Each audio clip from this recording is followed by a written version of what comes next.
We believe that it's critical that these states do create strategic Bitcoin reserves, and that we use that momentum that's created by that to get not just the United States, but the world to do it. This is going to be the first of its kind policy here in America, but it's not just this state that's going to be pursuing this. There are actually multiple states that we're lining up in the beginning of 2025.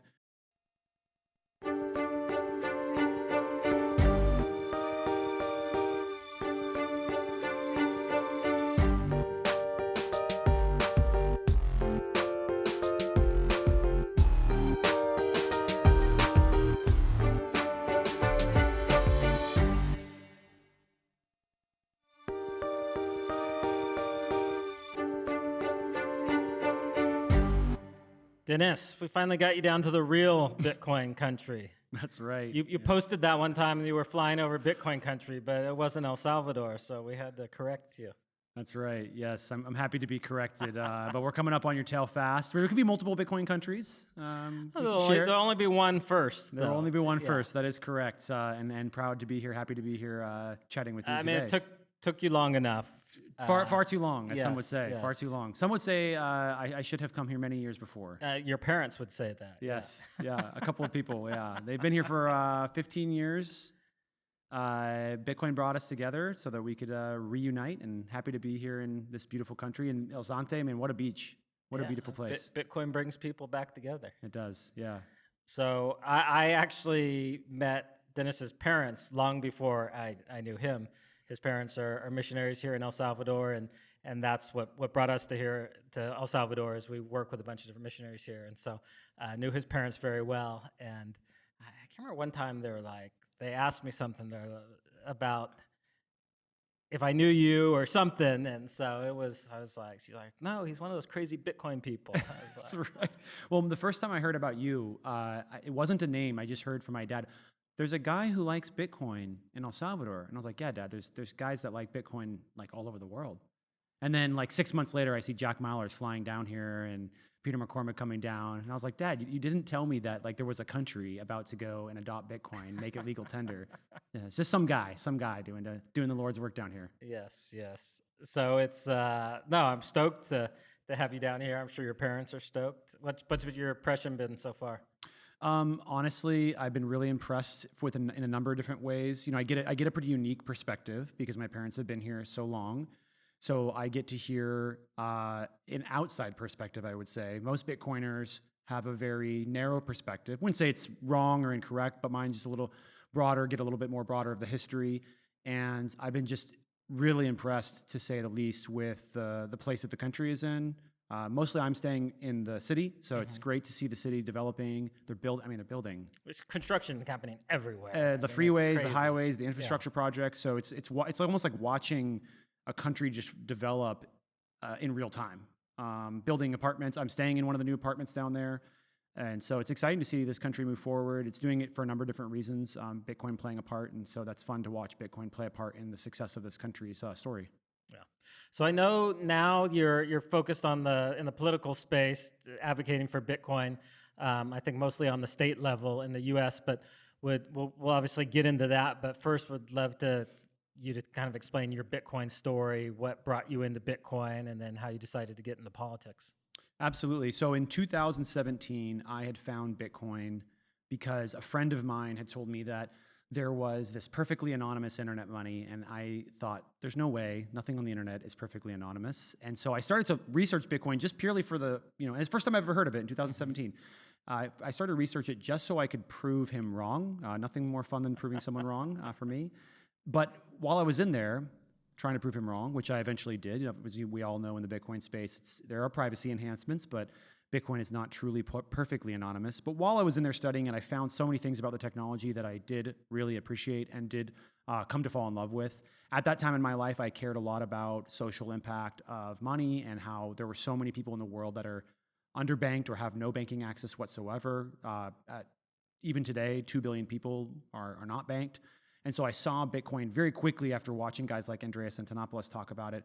I saw Bitcoin as a solution for that problem. And from there, off to the races and started to study Bitcoin, become obsessed with it, fell down the rabbit hole, was studying it for about 3 to 4 years before I decided to come out of the shadows. I was an anon on Twitter, just listening, which I always recommend to everyone.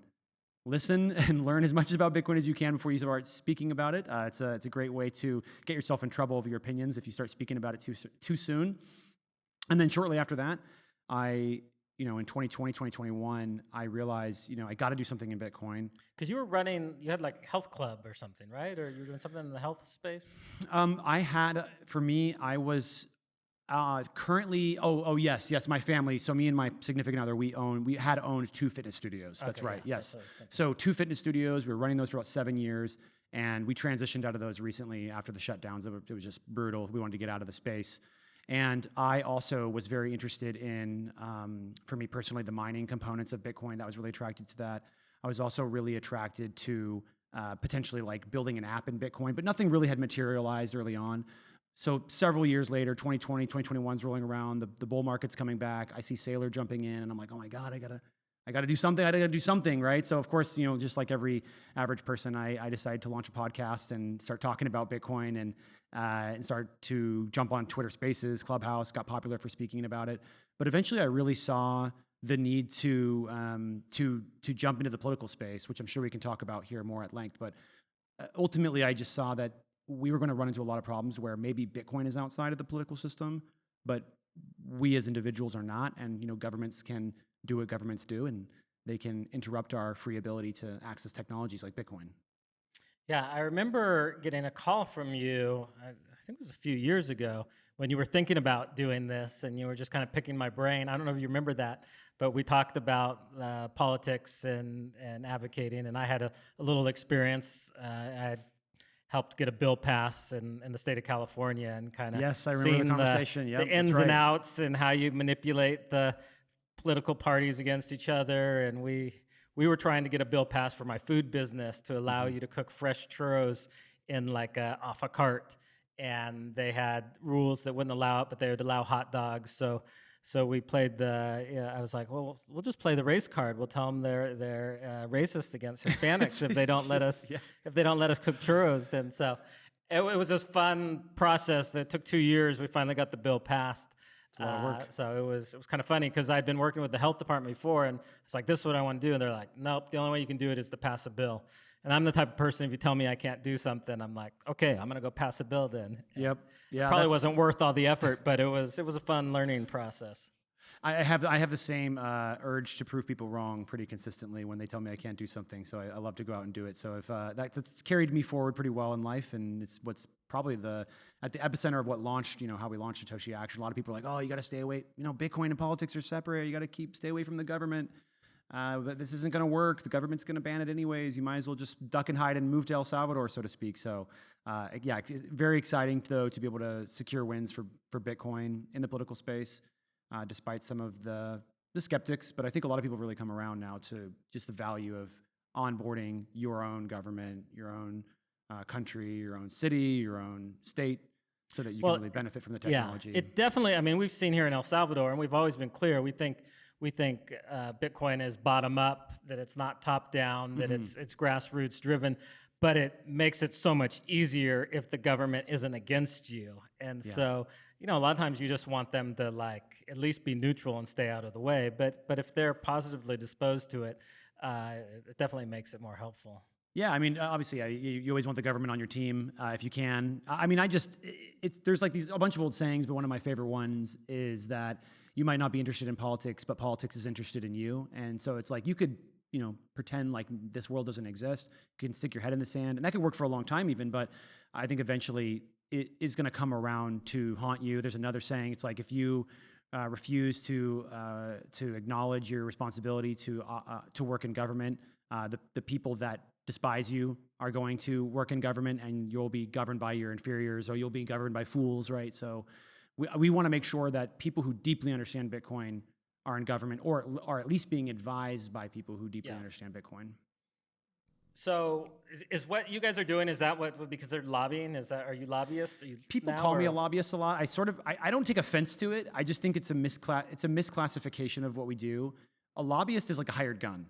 So you and I could hire a lobbyist. We just pay them, and they help us to get legislation Regardless passed. of what it is, like even if Yes. something they care They nothing don't care. about, as long as they're getting paid, they're gonna advocate for it. Generally speaking, I mean, some people won't lobby on certain issues because they either Okay. don't, it's not their expertise, or maybe they do feel some sort of Yeah. like ethical boundary there.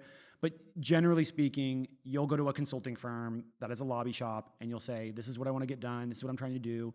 And what does it cost to hire you for a monthly retainer so that I can have your help? And I'm not against lobbying in the sense. I just think that it's very different from what we are and who we are at our core. At our core, we are advocates, and we are an advocacy organization because we actually are there fighting for Bitcoin. We're not there fighting to get paid. We're there fighting to advance the issue because we deeply care about Bitcoin. So you'll see this is commonly like, with other entities. You have things like the NRA, for instance, right? The NRA they're an advocacy organization. They fight on the behalf of gun owners because they care about helping people have access to their gun rights. And they don't have a ton of money. They're not really filled with resources like most, what I would say, people some groups who operate in politics, because they're really there to advance the issue, but they're very influential. And so even though they're not a huge organization, everybody knows They carry who a they lot are. of weight. Yeah. Yeah, they carry a lot of weight. And no Republican will oppose, the Second Amendment because these guys will show up and they'll primary you and they'll knock you out. And that's because they deeply care about protecting gun rights, and we deeply care about protecting Bitcoin.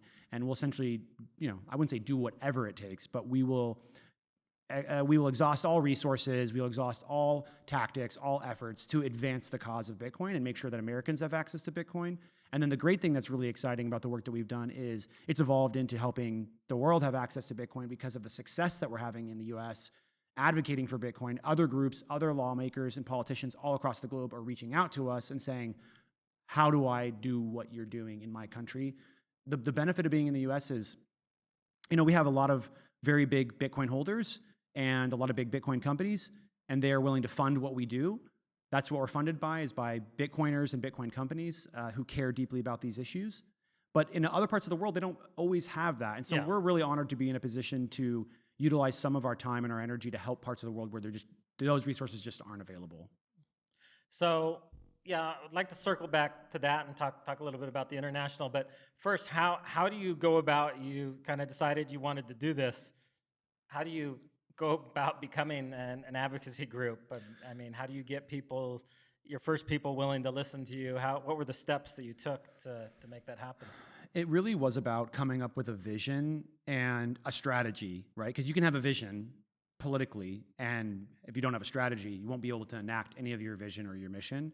And so our strategy, combined with our vision and mission to make the United States the best place in the world to be a Bitcoiner, to be a Bitcoin miner, to hold Bitcoin, but the strategy that backed that up was to advance the cause at the state level.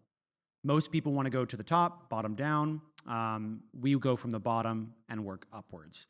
We feel that is a much more effective and is also a much more efficient use of our time and resources, because you could go to Washington, D.C., you could light money on fire, you could be there for 10 years and get nothing done. Now, things are looking good now, but our sort of argument would be that part of the reason why we see all this positive momentum in Washington, D.C.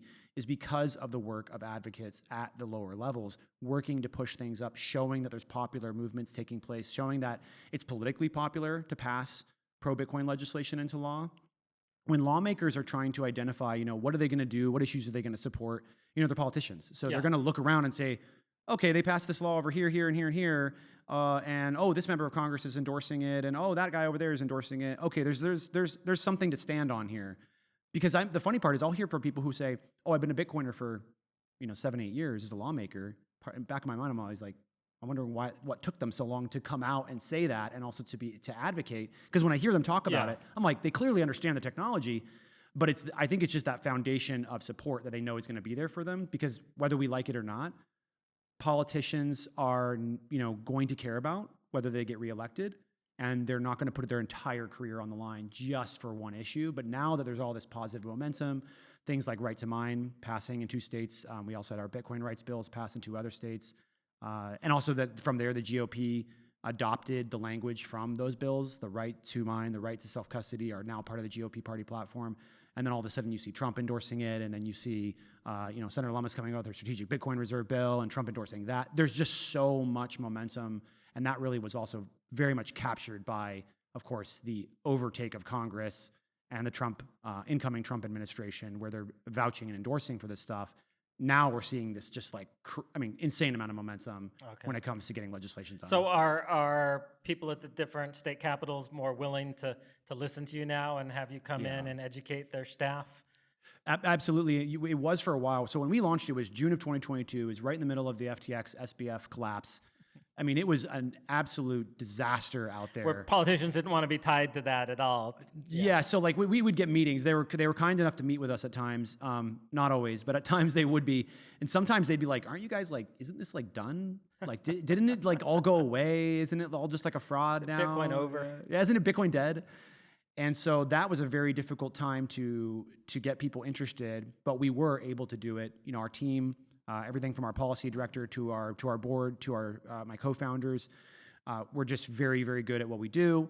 It's a very much a team effort, and we were able to convince some lawmakers to introduce and pass those pieces of legislation into law. But that was like a lot of outreach, a lot of resources, time and energy put into pushing it forward. Now we're getting lawmakers just like calling us, like DMing me on Twitter and being like, "Hey, I want to introduce this legislation and let's get this thing moving. Let's get it going." So it's a much different ballgame now than it was when we started. Which makes it much more enjoyable and a lot easier. It is. I mean, we faced that, obviously on a different scale, but even when we were rolling out things here in El Zonte, getting the initial stores on board, you're really pushing. It's a grind. They're like, quit calling me, keep trying to do this. But then once a few of them started and they're successful and they're getting all these extra customers, then the other stores that before were kind of like, didn't want to talk to us or calling us, "Hey, okay, how do I start accepting Bitcoin? How does this work?" And so it's always great to be fielding the calls rather than placing them. It is, and then it's great to see the excitement too, versus like when you're doing those initial outreaches, people are like, "I don't know," and you're really trying to convince them. Now it's just like super pumped, super excited, ready to introduce legislation. What's next? Is what they commonly say to us. What am I doing next? What's the next piece of legislation we can work on? And that's a big thing for us at Satoshi Action that I think people also don't really have an appreciation for yet because they haven't witnessed it in real time. We started with legislation that we felt was effective, important, protect Bitcoin, the access to Bitcoin for U.S. citizens and Americans and anybody that lives in the country. But now, because we're seeing so much more positive momentum, we're moving away from some of this like fundamental, foundational policy to truly innovative policies that we can really help us as a country to be able to appreciate and to unlock the true potential of Bitcoin. I would put some things like the strategic Bitcoin reserve right into that bucket. I mean, if we would have talked about that 3 years ago, people are like, you're insane. What are you talking about? We're not going to buy Bitcoin and put it in the state treasury. But now states across the country, lawmakers across the country want to do that. And not just across the country, across the world. So how much of your time is spent advocating and trying to push politicians, and how much is just educating? Like, do they truly want to know and understand, or do they just want to know how this is going to benefit them, or how does that work? What motivates them? It's a good question. There's two different things that you can do. You can either orange pill someone or what I call microdose someone. And a lot of politicians, we only get into a position to, microdose them, so to speak. I would say most people's orange pill journey is a long period. It's not something that happens overnight. It's not something that happens in a week or even not really in a month. It wasn't for me, so we shouldn't expect that. For most people, it was a journey. So we should expect that for, politicians or whoever. I always tell people that about El Salvador. Like, people are like, "Oh, but people aren't using it like overnight." And it's like, yeah, they're on a journey. This is their first cycle that they're in. They're being exposed. They're learning. It's like these things don't happen overnight. Exactly. And so the same thing with the politicians, elected officials, regulators. What we do instead of trying to give people this, huge orange pill where it's a long process, really going deep, we stay pretty surface level and we focus on the benefits of the technology. And that worked really, really well for us. If we get too philosophical, it just turns people off because you only have such a short period of time to engage. And so we focus on, how Bitcoin mining can balance the grid, how Bitcoin mining can create real jobs, how it's good for green energy. We focus on how Bitcoin is good for the economy and how you can be able to save with Bitcoin, give access to the people. And when I say that, I mean like it's an inclusive financial tool. That's really appealing, especially I think to people on the left. Democrats, your favorite. So we are always trying to give people that microdose of what we think will appeal to them and will help them to say, you know what, yeah, let's do it. I mean, that's changed a little bit now where people are like just like excited to do it. But in the beginning, it was a lot of education around what can it do. We stayed away from the technical components of Bitcoin. We did not explain how Bitcoin works. That's a recipe for disaster. I'm not a technical person either myself, so it's not a good combo. And we'd really focus on those benefits, drive those benefits home. And the good thing about that approach was not only did it work, it was really easy to get the lawmaker to agree with us that they should adopt Bitcoin because they go, oh, yeah, I mean, I already know I want to balance my grid. I know I want to help people have an inclusive financial asset.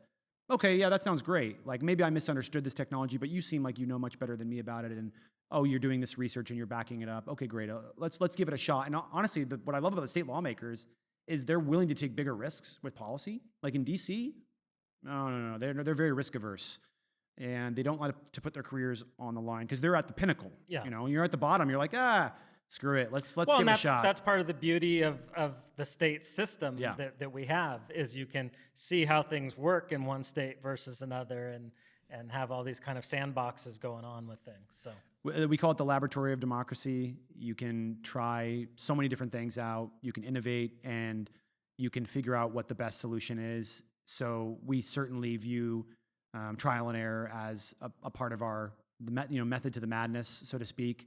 You know, some people will look at what we're doing and they'll say, well, that's too busy, too chaotic. We just need to have one federal solution. But sometimes when you leave the federal government to its own devices, it will take a bunch of time and it'll grind the bill down to a 6 out of 10. I've actually had members of Congress, their staff tell me this. If I can get you to agree that this bill is a 6 out of 10, you barely like it, I've done my job. They say that to me because they're just trying to get something across the finish line because it's so hard to pass policy. And so what we like to do is we like to prove that bills can be an 8 out of 10, a 9 out of 10, and a 10 out of 10, and that we don't need to grind it down so people are barely happy enough to pass the legislation in order to get consensus. And that's really the problem in Washington, D.C. And the states give us an opportunity to do that and to be able to prove, you know, hey, this idea, it works. This strategic Bitcoin reserve idea, it works. This idea to protect self-custody, this idea to protect peer-to-peer transaction, this is policy that works, it's popular, representatives are voting in favor of it, and governors are signing it into law. So I want to revisit something that we've gotten into some discussions with on Twitter before, is your view that Bitcoin can be bipartisan, because I really don't think that it can. I think that it goes against everything that the left wants. They want bigger government, they want more control, and if countries are to adopt a Bitcoin standard, it kind of takes that away from them. They can no longer just print money. They have to make it very clear to people the services they're receiving and how much it's costing them, rather than be able to hide that through inflation. So why would any Democrat agree to promote Bitcoin or think that it's a good thing? It's honestly, it's a great question. I love this topic because it reminds me of the early days when I was telling Bitcoiners that we should be politically engaged, and a lot of people are like, no, we should stay out of it. It doesn't make any sense. And so I like to visit this topic of like how could it possibly be that Democrats would be supportive of Bitcoin, because I am engaged in these conversations on a regular basis. You know, I'm from Portland, Oregon. It's probably the most liberal city in the entire country. And I'm able to have conversations with not only advocates there, people who care about Bitcoin, but also progressive and Democrat lawmakers as well. And the things that resonate with those lawmakers about Bitcoin are certainly different than conservatives. You know, conservatives, it's sound money, it's freedom.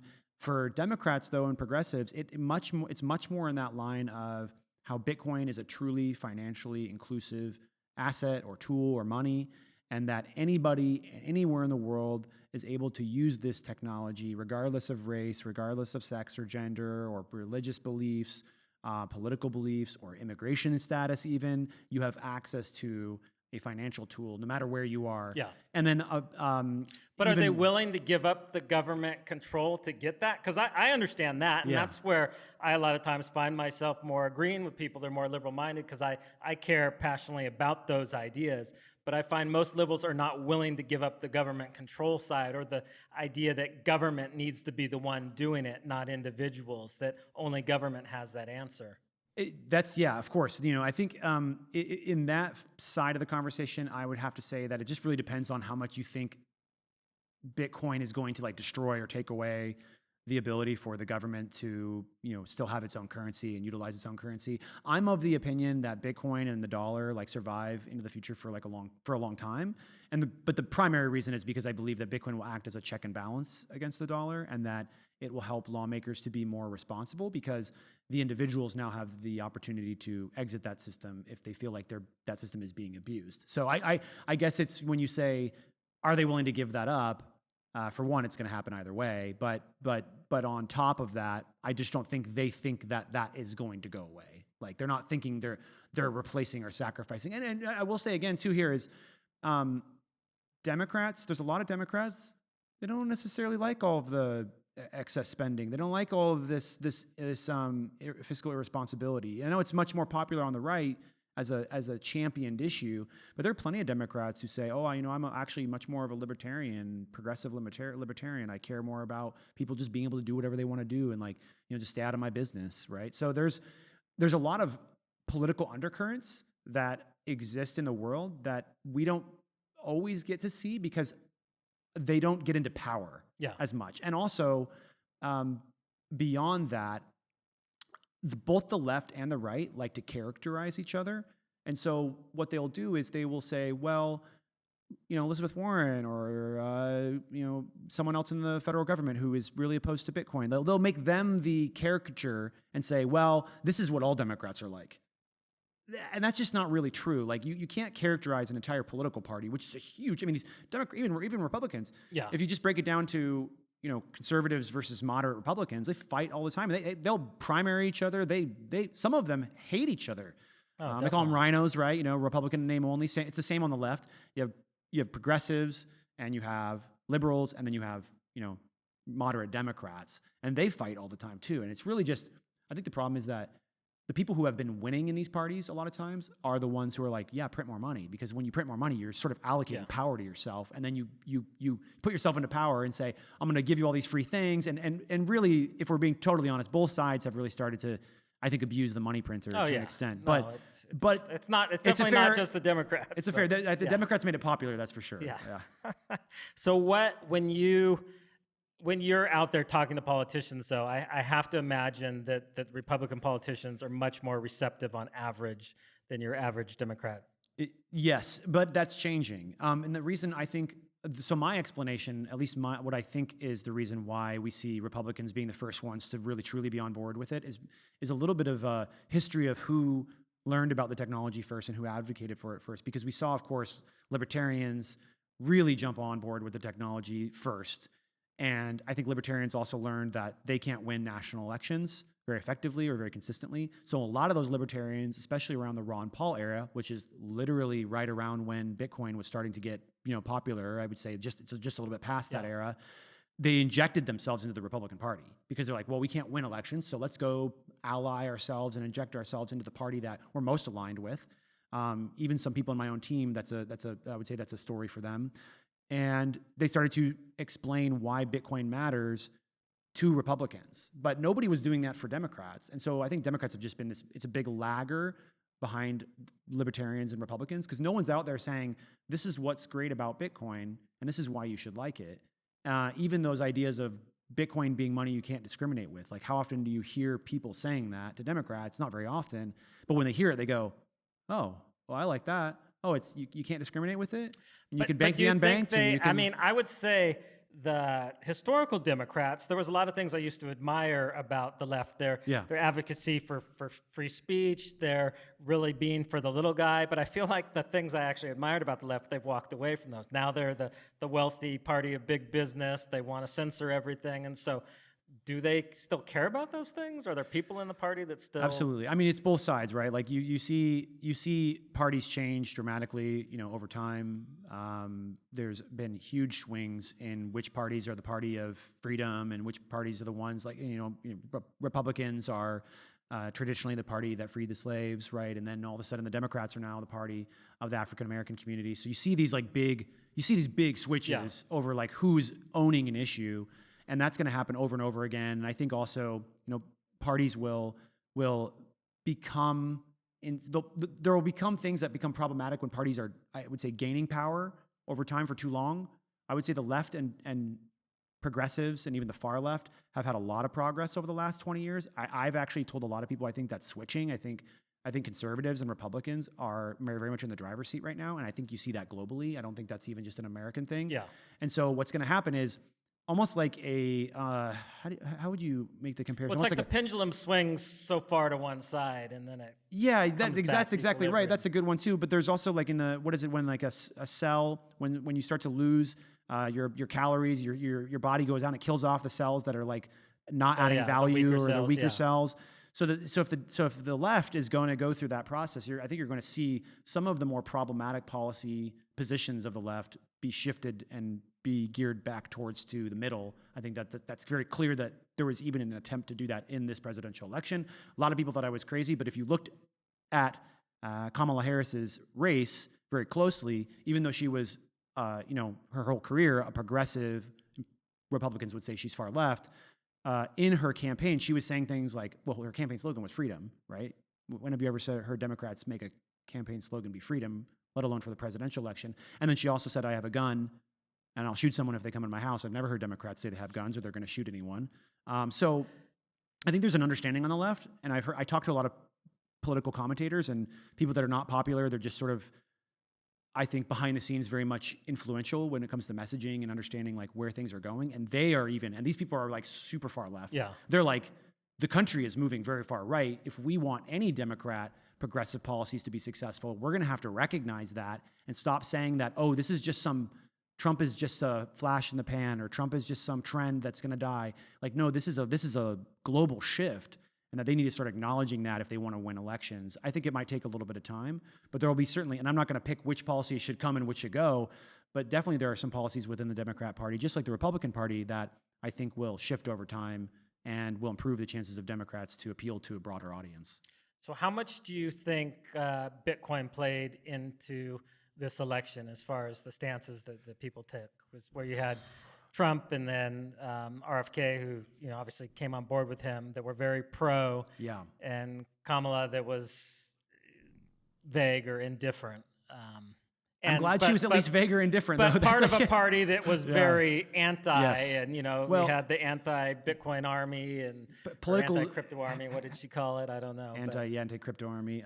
It was the Liz Warren ad. I would say that I wouldn't say, and this is what is this is what happens, is it's a characterization. You see Liz Warren, you see Joe Biden letting Liz Warren kind of like run the show there, and then it becomes, oh, the Democrats are anti-Bitcoin and crypto, that's how people felt, but it really was, the vast majority of it was because of Liz Warren. Yeah. So it's really more about just bad leadership on the issue. But do you think that impacted the turnout for the election? Oh yeah, absolutely. I mean, you had people messaging me. I had people messaging me all the time, showing themselves like getting voters together and saying we're all going to go.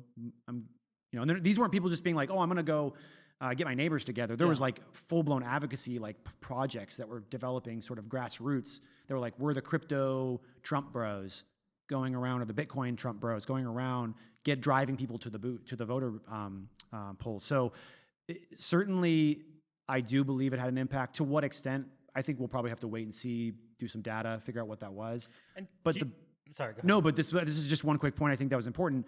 I think the impact of not just Trump winning after he advocated for Bitcoin, but also people like Sherrod Brown losing in Ohio, losing to Bernie Moreno. I think those things are what make people go, oh, okay, wow, like this is a thing now. Like we need to recognize this voter block. We need to recognize this issue, because people can lose their whole election over. I would dare to say that Sherrod Brown lost his seat simply because of his opposition to Bitcoin and really crypto writ large. And the reason why I make that claim is because Sherrod Brown was the weak member of the what I'd call Elizabeth Warren anti-crypto army, but he's very powerful, very powerful. He was the chair of Senate banking, and he was on his way to winning another election. All the betting odds had him winning, and then all of a sudden, was he in Ohio? yes, Okay. yeah, Ohio. But the crypto industry writ large, because I'm not going to say it was Bitcoin only, but the crypto industry writ large put $200 million into that race to oppose him, and gave Bernie Moreno the juice that he needed to be able to be successful. I think combined, of course, with the political dynamics with Trump and Ohio was swinging a little bit more to the right, but that was what really made a difference. And so now lawmakers are going, oh wow, if I'm join Elizabeth Warren's anti-crypto army, people are going to put $200 million into a race to oppose me. Or if I'm super pro and I try to take out someone that's anti-crypto or anti-Bitcoin, they will put $200 million to my side. So it's like a $400 million spread. Yeah. Lawmakers are not stupid. They are ultimately, these are politicians who want to keep their jobs. They're going to look at that and go, actually, this next time, I think I'm going to either keep my mouth shut or I'm going to endorse this technology so that I can get the support that, Bernie Moreno had. And have you, I know there's been a lot of backstabbing and accusations on what caused this loss during this time, but do you think Democrats are really reflecting deeply, and do you think this is something that's going to reverberate with them, that they'll come out of this with that lesson of, hey, we need to be on the right side next time? Or do you think most of them won't? It's a data point. Yeah. It's not, no one just has, I think it's a strong data point.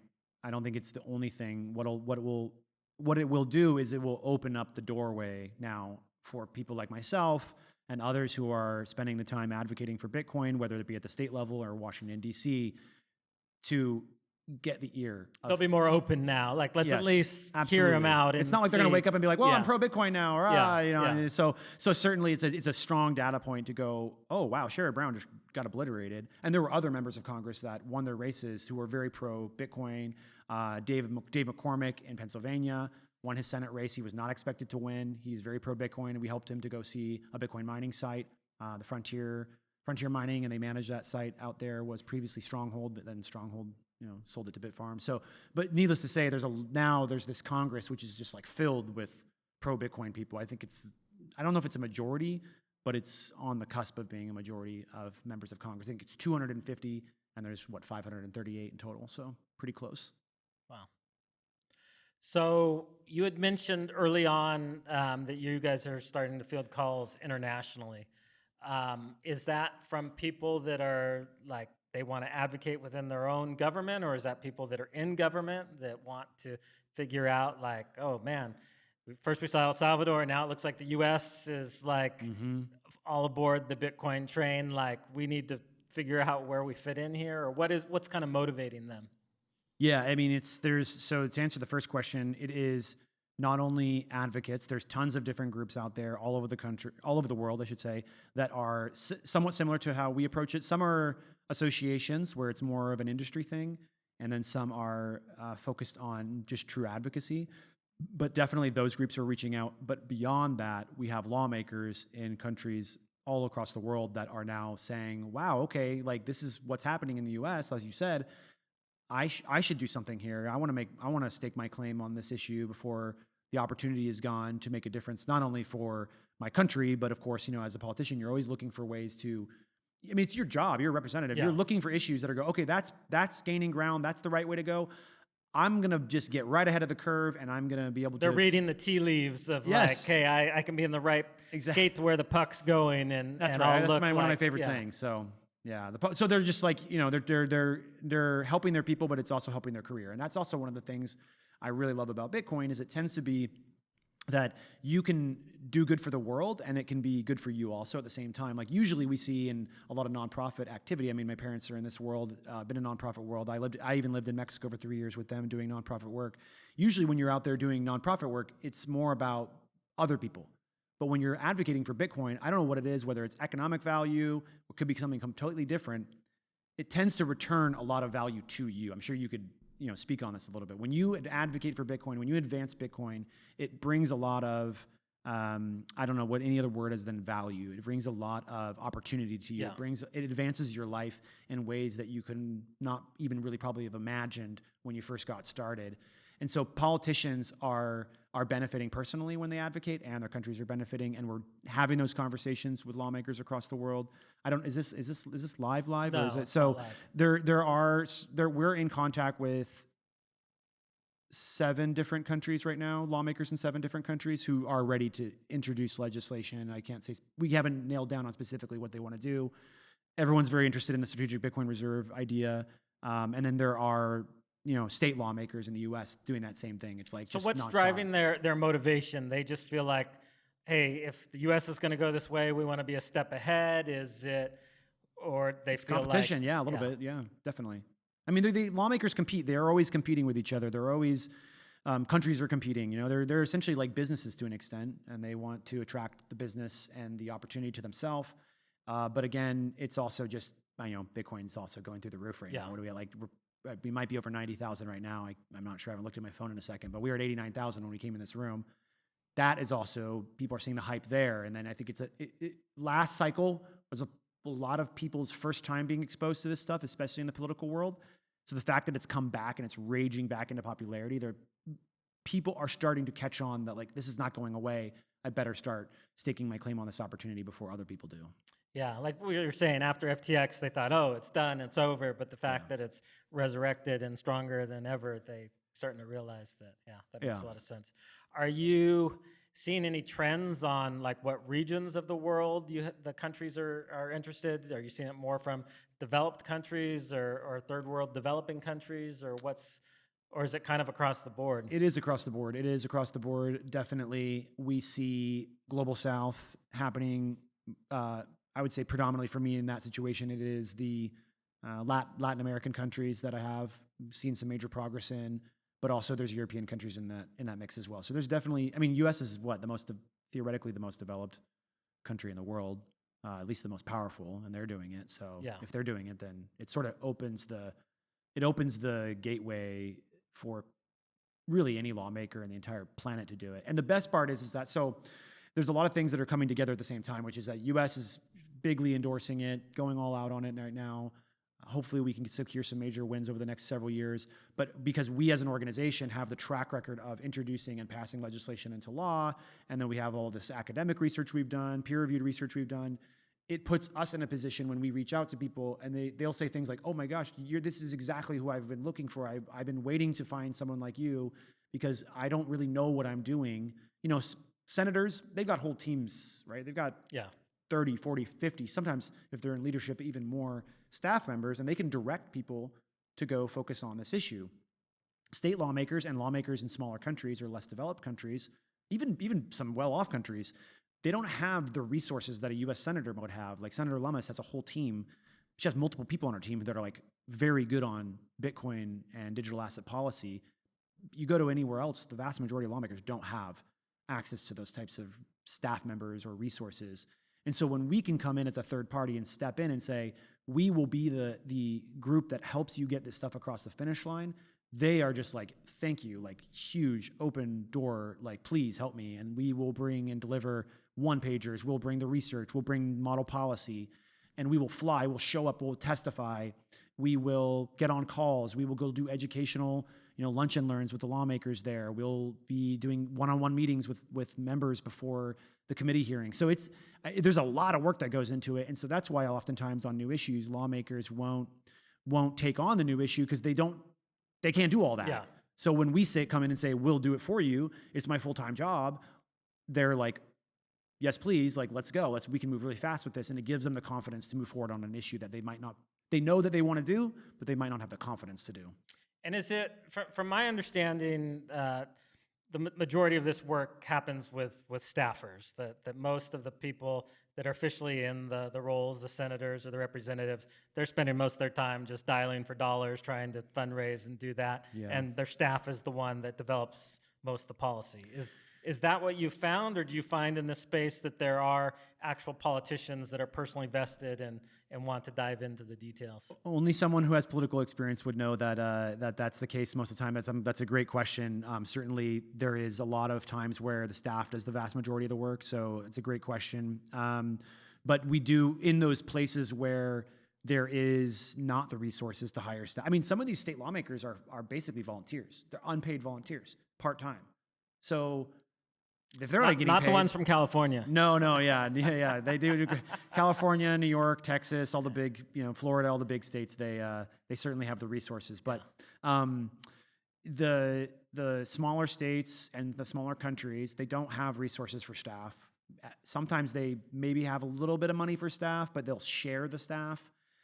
So there's just a very significant limitation on bandwidth, and so we'll work directly with the lawmaker all the way through the process. Like there's no staff in the way as far as having the progress move forward. And so, but if you go to Washington D.C., yeah, I mean you're not really working with lawmakers too often directly.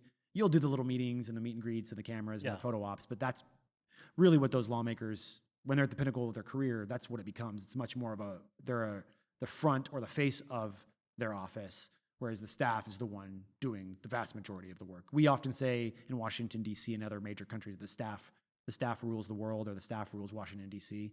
Because if the staff doesn't like it, you're screwed. Yeah. I mean, they set the calendars, they do all the, Yeah, so definitely got to have the staff on. I always tell people, be very nice to the staff if you ever get a chance to interact with them, because they're the ones, like you said, setting the calendar. They're the one, they can basically, I've had staff tell me, they're like, oh, I've killed legislation because my boss wanted to do it, but I didn't want to do it. So I just slow rolled it until it died. So I was like, oh, okay.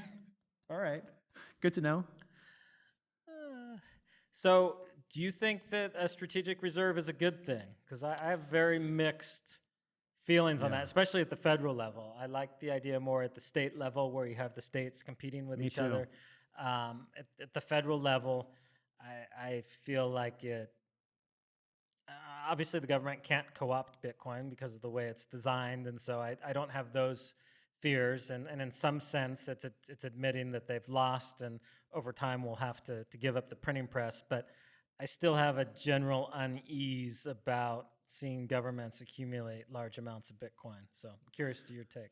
I've always had the position that when someone owns Bitcoin, they become a ally to Bitcoin, and that once you become an ally to Bitcoin, once you're on the Bitcoin network, that you will point resources towards protecting and advancing Bitcoin.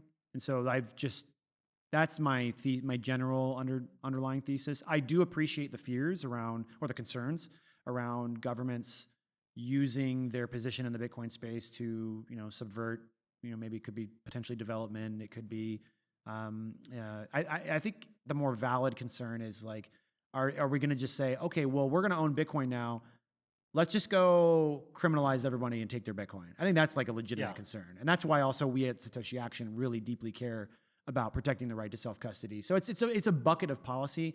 If you just have a policy that's like, well, all the criminal Bitcoin is going to go into our wallet, which that's pretty much what every government wants to do. That's what every policymaker wants to do when it comes to this stuff. And it's actually not that irrational to say, well, let's just have them keep the Bitcoin that they do confiscate. But then it's like, well, let's just, the theory is like, well, the government's just going to, this is great. This is working out great. The confiscating all this Bitcoin. Well, then we've seen that with, what do they call it? With the asset forfeiture law, where they can, then you have all these people that just take people's money, even though they know that it wasn't illegitimate, but they have that kind of, the people have to prove themselves. So we've had that. There was actually, we haven't made much progress on it yet.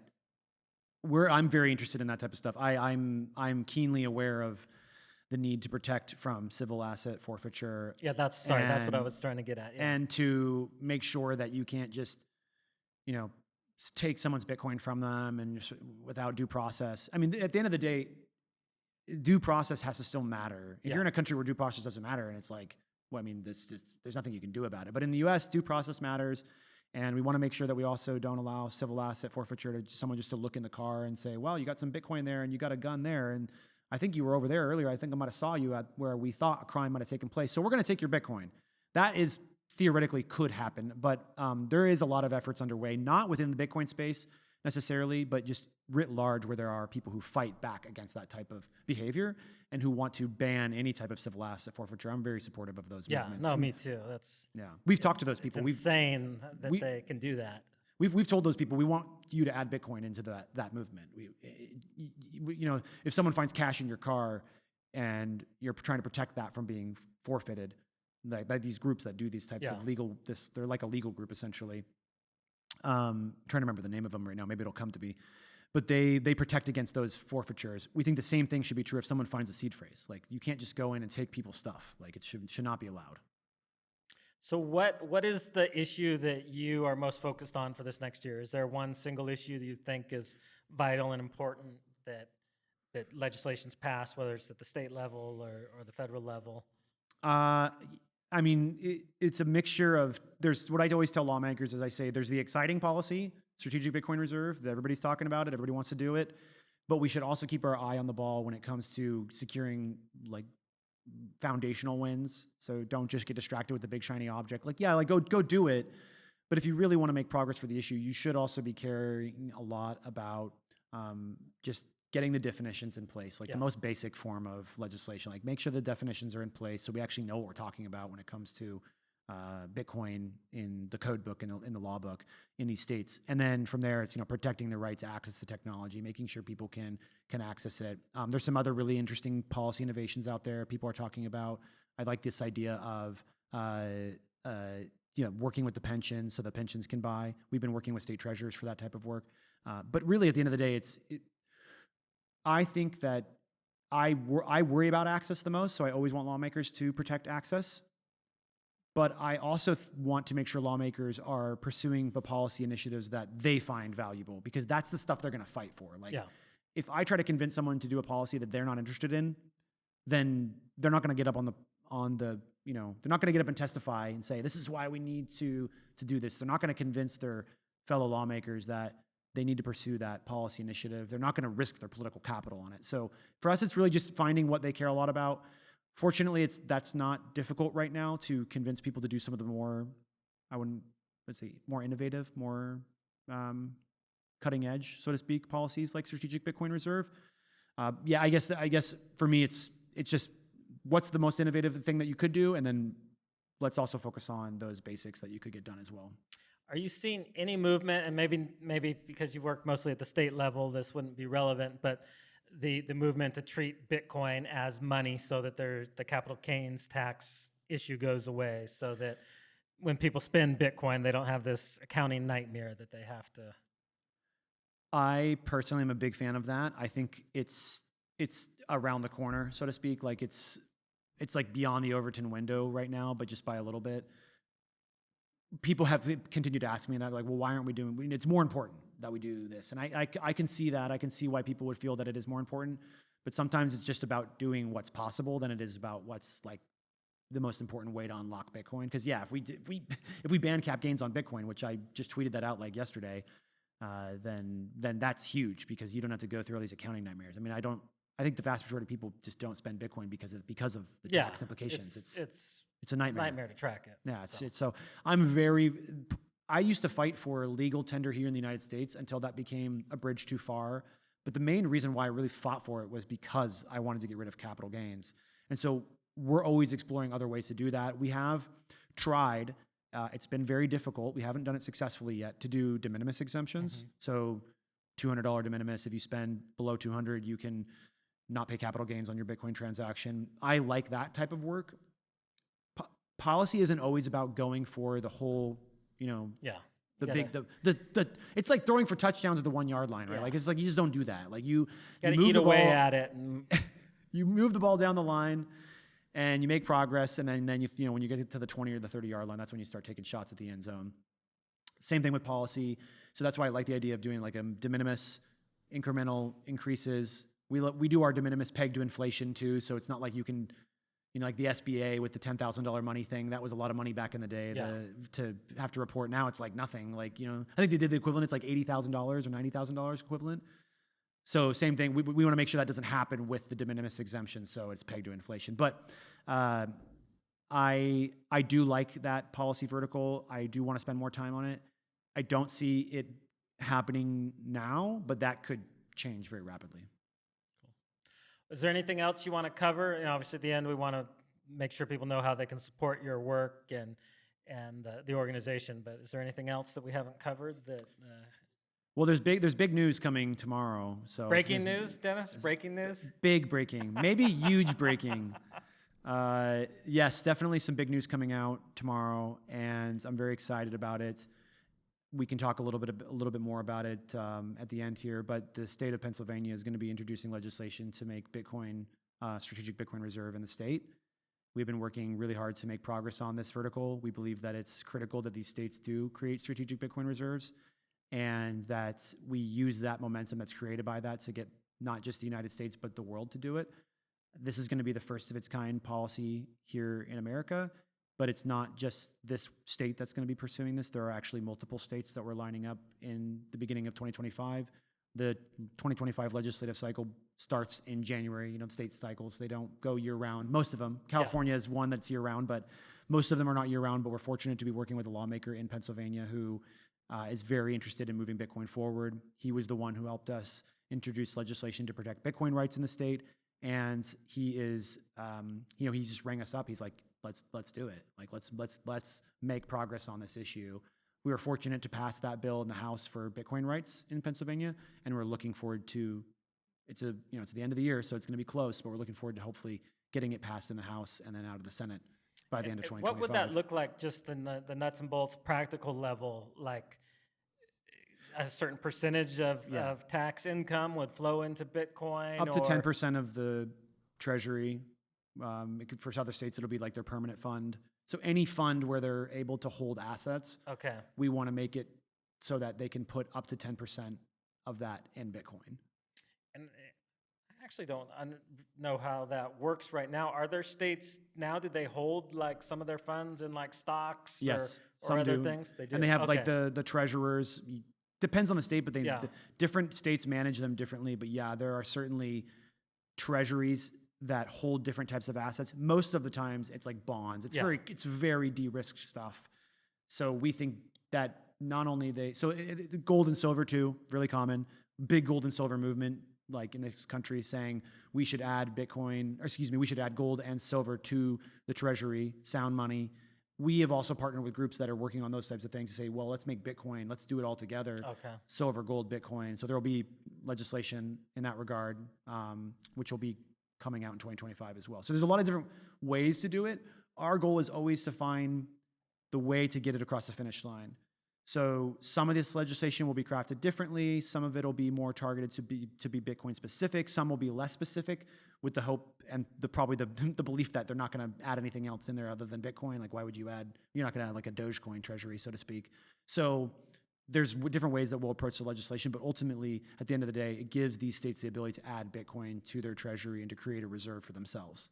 And do you see the biggest benefit of that as that it's going to be more demand for Bitcoin in this, or is it more it just aligns the interest that now these states will be pro Bitcoin just because they hold it on their own books? I mean, listen, like some of these states have very big funds. I was just talking to a lawmaker, a brand new senator who wants to introduce this legislation as part of his entry to his office, and they have a $55 billion permanent fund, and it's not Alaska. Alaska's even bigger than that. So these movements, if they actually add 10%, it's not a non-trivial number. Can make price impacts for sure. But at the end of the day, I think it's also again, it's more of an alliance. It's an alignment with Bitcoin. Just like how people were worrying about BlackRock being pro Bitcoin. It's like, well, now that BlackRock's pro Bitcoin, has Bitcoin, they're going to have deployed resources to advance Bitcoin. I think the same thing will happen with the states, and then it's like off to the races with how innovative we can be with policy. Well, it'd be very interesting as you'd see the states that are pro Bitcoin would start to be in a very different financial situation to those that don't engage, and so you would have states that literally could buy out another state at some point. So they'll. I hate to use that. What's that trope? It's like some states are going to get poor or something like that, and while the other states are going to get rich. But yeah, that's going to be interesting to see how it plays out. And ultimately, what we really want these states to do is we want them to see this as a tool to increase their financial stability and to de-risk themselves, and also to give them a pathway and an escape valve from the money printer as well. I mean, it's, the federal government is the only one who can have a money printer. Yeah. Like, these states don't have money printers. They can't have money printers. And so Bitcoin is a way for them to also exit that system and protect themselves from runaway debasement. Interesting. Well, tell people how they can support your work, how they can get involved. I don't know if you guys have volunteers on your staff, Bitcoiners that want to be involved in this, or if it's just financial donations, but how can people support what you guys are doing, and how can they follow you? Definitely. So if you want to support the work that we're doing, you can go to satoshiaction.io. We are accepting donations in Bitcoin and in dollars. And you can also sign up for our newsletter there. We're very heavy on Twitter. I'm at Dennis__Porter. And also we have Satoshi Act Fund as one of our handles as well. So, or, just type Dennis Porter or Satoshi Action Fund in the top, it'll pop up. And people can follow us there. We put out a lot of our news on Twitter, so people will be able to follow the work that we're doing. Awesome. Well, Dennis, I'm glad we finally got you down here to El Salvador. Yeah. And, You can't make fun of me anymore. No. Well, actually, I'll still make fun of you, but for different things. Yeah, it'll be a running joke, I'm sure, until all time. So we'll have to. I hope you enjoy the conference this week. It's gonna be great. And that you realize this is Bitcoin country. Texas is not Bitcoin country. So No. Yeah. We can have multiple Bitcoin countries, but again, it will always be the first. We can never take that away from you. All right. Well, we'll let you go join your parents. I think they're waiting on you for dinner. So. Yeah, it's time for some food. I gotta have pupusas. Yes, That's what I've heard. You definitely have to have pupusas. Right. Thanks, Mike. Thanks.